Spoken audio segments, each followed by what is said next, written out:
Hey, good afternoon, everybody. Welcome back to Scano's Garden, where the more we know, the better we grow. Zone 6, urban gardening. It's a pretty nice day outside here in the Gym City, but it's a little nippy on the nippy side, so we inside with it.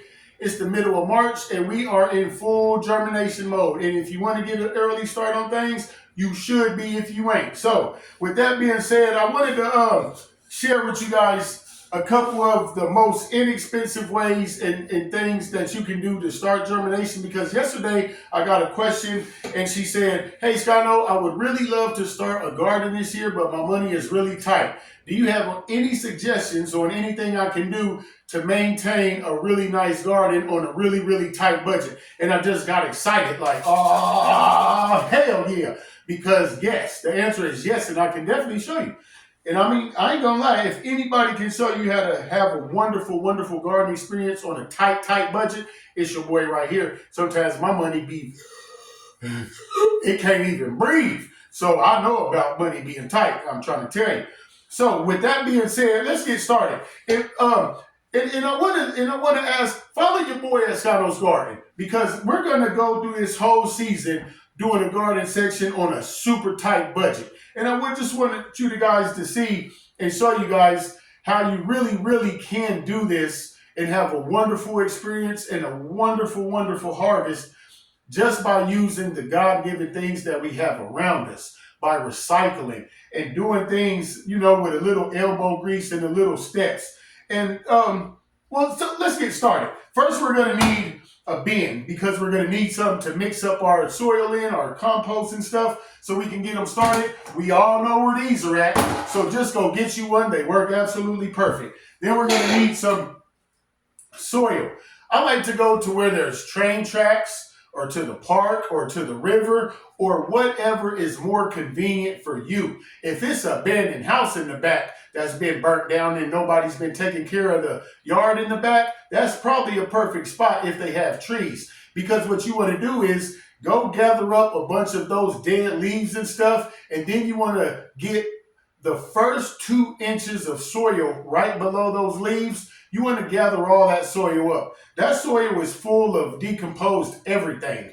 It's super alive, it's super nutrient and microbe rich, and it's going to work perfect for germination and to provide the roots with just a little nutrition, because you don't want them to have too much nutrition. So once you've got your leaves and your soil, that first layer right up under the leaves, that first 2 inches, once you've got them in there, mix it up really, really, really good. Those leaves are going to provide really good aeration, so we don't have to go to the store and buy peat moss and things like that we would have to spend our money on, because remember, we're doing this on a budget.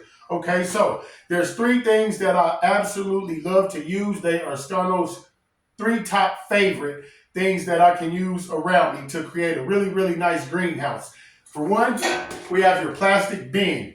These things create really, really nice humidity domes that work great for germinating. Because regardless of how many days it says to germinating on the back of the package, what we're trying to do is create the best environment. So the seed is kind of in there like, oh shoot, man, it's getting warm, it's getting hot, it's humid. I got to get up out this shell. And it busts out just like it does when you put it in a napkin with some water into a tray.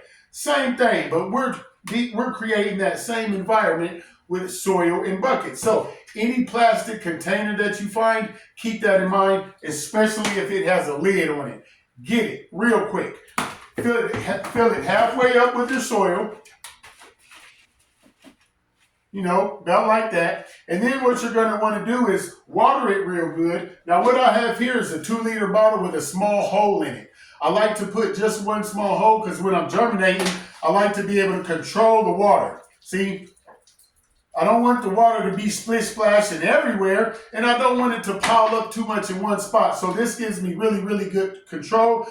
Use dechlorinated water. What does that mean? Water that has just been sitting out for about 2 days. All the chlorine has evaporated and is perfectly ready. Once you water it real good, drop your seeds in there. This container right here can hold about 15 to 20 tomato seeds. Just put them in there where they're at. Once they're in there, we're going to need a spray bottle with some of that same dechlorinated water, because we want to make it real, real humid. And what we're going to do is spray the top. Now, you got two choices. You can either put a small hole in the top of here, or you can just come and check on it every day and give it a burp, because we don't want that mold or mildew to start to set in there. So, one, plastic container. Whether it's small, whether it's square, it don't matter. Or circle, square, it don't matter. Second, rotisserie chicken trays. They work absolutely wonderful. We see them everywhere. If you're a rotisserie chicken person like my mom is, get it, wash the tray out real good. Once you've done that, fill it up, fill it the black part up with the soil, just about that much. Grab whatever seeds you're going to put in there, place them in there, water it real good with your spray and your water bottle. You know, I'm just showing you real quick. Bam. You already got your seeds and stuff in there. Pop that bad boy on there and set it somewhere in a nice warm spot. Works absolutely wonderful. And I'll show you guys real quick, because this lid is real tight. I like to use these because they have these little automatic air holes right there. And it works great. I have an example right here that I'll show you.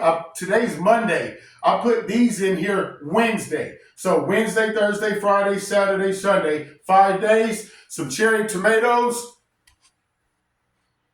See that? Now this was one of those containers from Pizza Hut that had chicken wings in it.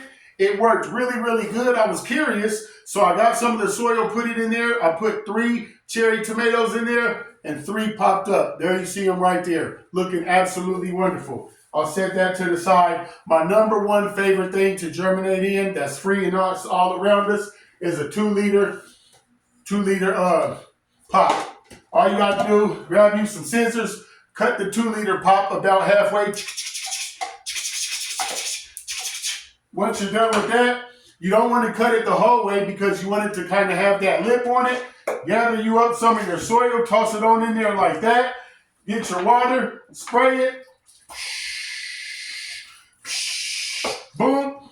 Throw your seeds in there, bow, bow, bow. Cover them up and put this on. You don't need tape, but I like to use a piece of tape to kind of, you know, make it a little sturdier. Set that on there like that.